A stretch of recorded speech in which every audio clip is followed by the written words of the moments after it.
The orbital research station, Aegis 9, hovered silently above the jagged surface of Erythra 7, a planet teeming with alien wildlife that defied human understanding. From the observation decks, the horizon shimmered with bioluminescent forests and shifting storms of crimson dust.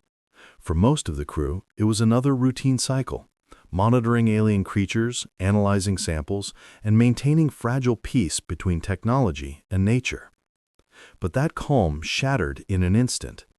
It began with a static crackle over the station's intercom system. At first, the crew assumed it was another technical glitch. Then the voice came, clear, deliberate, and impossible. "Bring her back." Silence followed. Engineers rushed to the control panels, tapping and sliding through menus, only to realize that no human operator had issued the command. Panic rippled through the station. The intercom, normally sterile and mechanical, had been hijacked. At the center of the chaos was Dr. Elara Quinn, lead xenobiologist and the voice of reason amid the rising hysteria. She froze for a moment, analyzing the message. Her eyes darted to the security monitors, where the culprit came into focus. A small alien cub, no larger than a human child, with glimmering amber eyes and fur that shimmered like polished copper. The cub crouched on the edge of a console, tiny claws tracing the wires as if it knew exactly which buttons to press. Elara's heart sank. The cub wasn't just cute, it was smart, unnervingly so, and the message was unmistakable. Someone had gone missing in the wilds of Erythra 7. Mara, a field scientist who had disappeared during a routine survey near the dense predatory forests below. Elara's mind raced. Could the cub know? Could it understand humans enough to demand action? "Shut it down! Override the system!" barked Lieutenant Kessler, security head. But the cub darted across the console, and every attempt to regain control failed. Lights flickered, doors locked and unlocked randomly, and alarms beeped in chaotic harmony. The cub's instincts meshed with the station's systems in a way that made human comprehension seem painfully slow. Elara knelt beside the console, studying the cub. It was communicating, yes, but not in words humans could easily interpret. Its actions were precise, calculated, a mix of intelligence, loyalty, and determination. Every movement had purpose. Every click of its claws seemed to carry a message far larger than "bring her back." The crew watched as the cub leapt onto the main console again, sending the command over the entire station. "Bring her back." This time, there was no mistaking the urgency. The humans understood. The cub wasn't causing mischief. It was issuing a demand, a warning, and a plea all at once. It was guiding them, forcing them to act, and challenging the notion that humans were the only intelligent species capable of strategy. Elara straightened, determination hardening in her gaze. "We follow it," she said, her voice steady. "It knows where Mara is, and it expects us to get her back." As the crew scrambled to prepare, the cub perched silently, watching, as if judging whether the humans were worthy of its trust. In that moment, it became clear. The rescue of Mara wouldn't be easy, and the cub was now the smartest, most unpredictable ally they had. The crew of Aegis 9 followed the cub into the planet's sprawling wilderness, leaving behind the relative safety of the station. The dense forests of Erythra 7 were alive with movement. Bioluminescent vines coiled like serpents, and enormous insectoid predators lurked in the shadows. Every step was a gamble, yet the cub moved with effortless grace, darting ahead, pausing, and then looking back, almost impatiently, as if silently urging them forward. Dr. Elara Quinn struggled to keep pace. She had spent years studying alien life, but nothing in her experience prepared her for this. The cub wasn't just leading, they were deciphering its logic on the fly, interpreting patterns in its movements, the rhythm of its paw taps, even the subtle flicker of its eyes. Each signal carried meaning. Each choice of path was deliberate. Lieutenant Kessler, armed and tense, muttered under his breath, "I don't know if it's leading us or setting us up for a trap." Alara shook her head. "Neither. It's trying to keep us alive, and it knows Mara's location better than we ever could." The first major obstacle came in the form of a canyon of razor-sharp obsidian carved by centuries of tectonic activity. Human tech was barely functional here. Their hoverpacks struggled against sudden gusts of toxic wind, and drones could not navigate the jagged cliffs. The cub, however, leaped effortlessly from shard to shard, pausing only to look back and assess whether the humans could follow. Carefully, they mimicked its path, scraping knuckles and bruising limbs along jagged edges, but never straying from the cub's invisible trail. As they advanced, signs of Mara's struggle emerged: broken equipment, clawed ground, and faint trails in the iridescent moss. The cub's pace quickened, urgency flickering in its glowing eyes. When alien predators emerged, six-legged creatures with razor talons and jaws that could slice through metal, the cub acted as both guide and protector, drawing them away, leading the humans along hidden paths only it could perceive. By the time the team reached the outskirts of the predator's territory, exhaustion weighed heavily on them. But what the cub had done was more than survival. It had taught the humans to adapt to the alien terrain, to anticipate danger, and to trust instincts beyond human understanding. Alara realized the cub's intelligence was strategic, not instinctual, a true partner rather than a tool. Night fell over the alien forest, turning the bioluminescent flora into a surreal, shifting maze of light. In the distance, a fortified alien encampment glowed ominously. Mara was alive, but trapped, and the cub's signals became more frantic.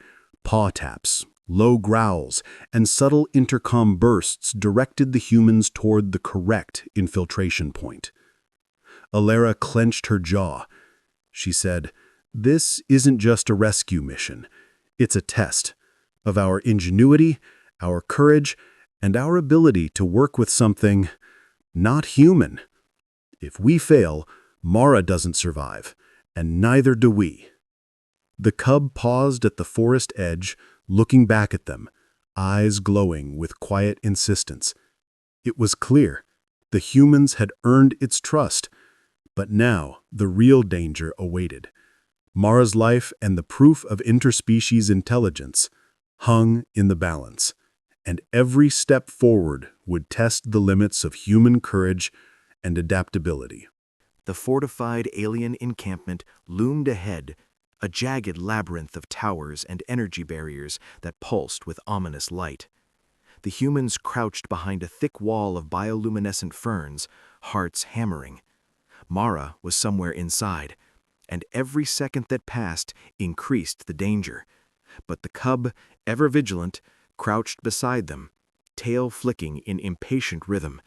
Its eyes glowed, scanning the terrain and sending subtle signals that only Alara could interpret. "We need to understand it," Alara whispered to Lieutenant Kessler. "It's not just leading us, it's telling us exactly how to move, when to hide, and where the dangers are.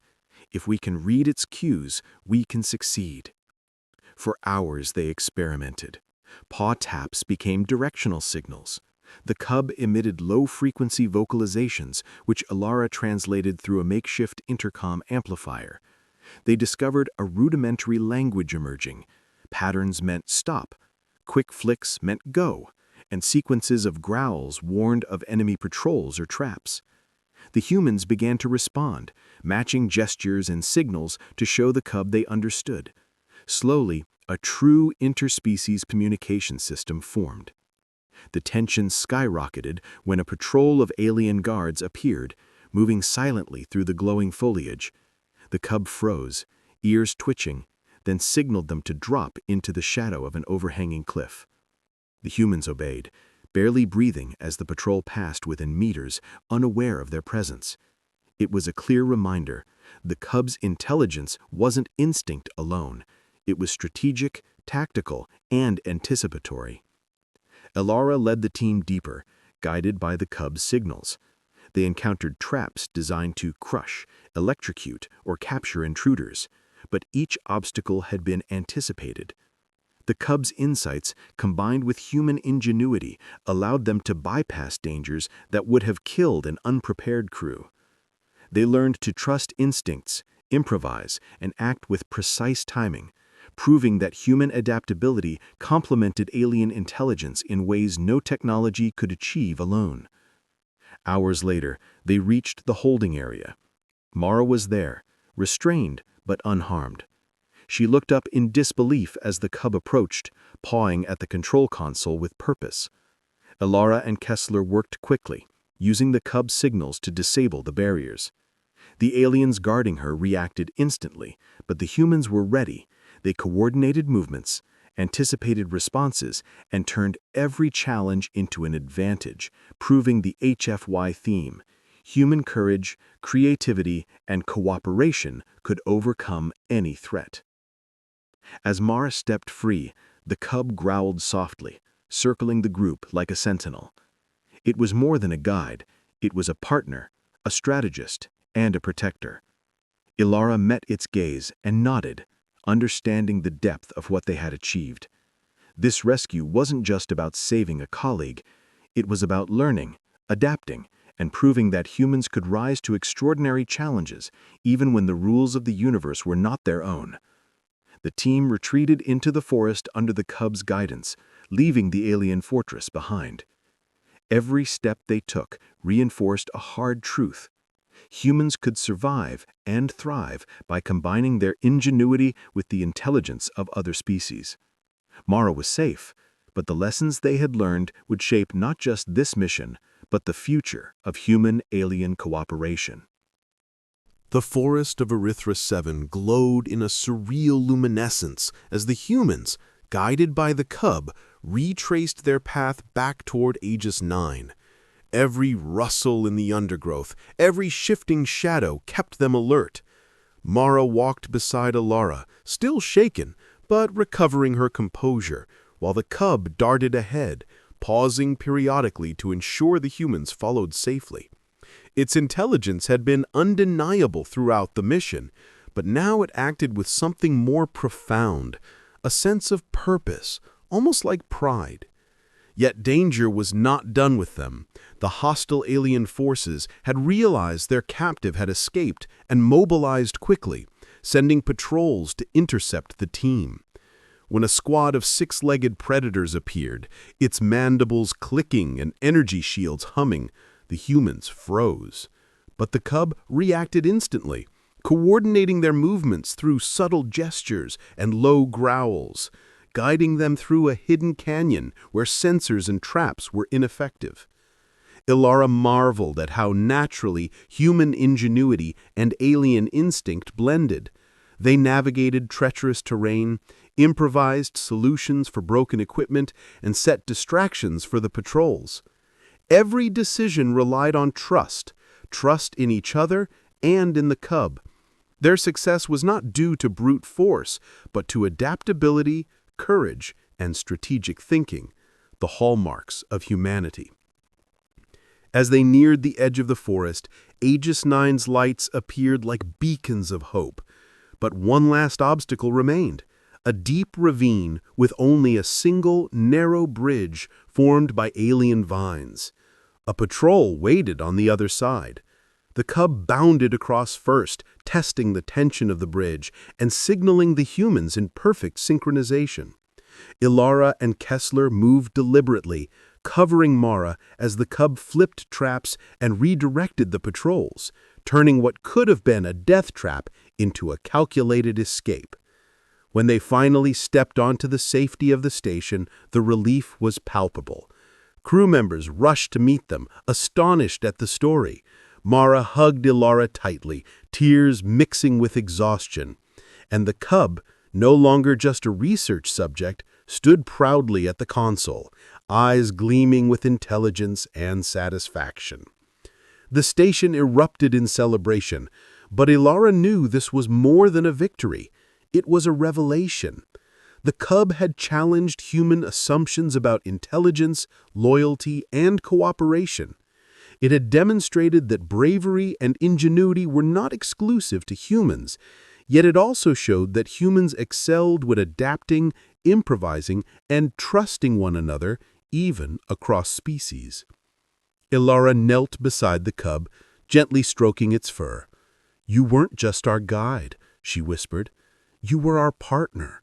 You taught us something important about courage, strategy, and what humans are capable of." The cub responded with a soft growl, then leapt onto the intercom console. Its glowing eyes reflected in the polished metal as it tapped a single, deliberate message across the station's network.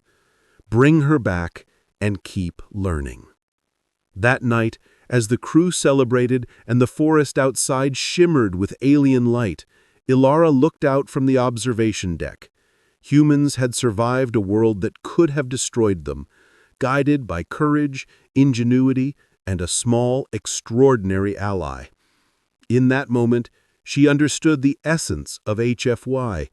Humans endure, adapt, and inspire, even in the face of intelligence and danger far beyond their own species. The cub sat quietly beside her, a silent reminder that the universe was vast, unpredictable, and full of allies waiting to be understood. Humanity had not just rescued a colleague, they had earned a place as equals in a world that demanded respect, courage, and ingenuity.